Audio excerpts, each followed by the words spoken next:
ज़िमनी election में धांधली के रिकॉर्ड बनाए गए। पुलिस और इंतजामिया ने हमें आरओ ऑफिस नहीं जाने दिया। अपोजिशन लीडर उमर अयूब का कौमी असम्बली में इजहार ख्याल। कहा, आइन और इलेक्शन कवानीन का तहफ़्फ़ुज़ करने की ज़रूरत है। गुजरात में धांधली बेनकाब करने पर सहाफ़ियों पर तशद्दुद किया गया। पुलिस के इक़दाम से बतौर रुकन कौमी असम्बली इस्तेहक़ाक़ मजरूह हुआ।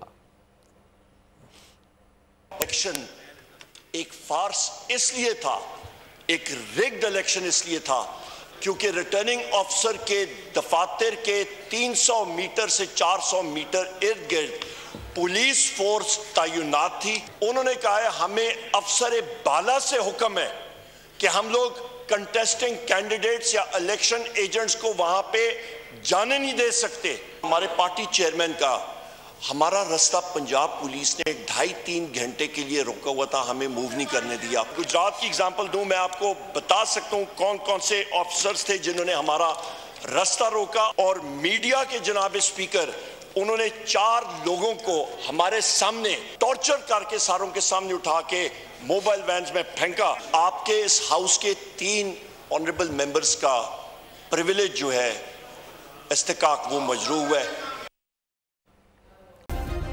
सब्सक्राइब करें और बेल दबाएं ताकि कोई खबर रह न जाए।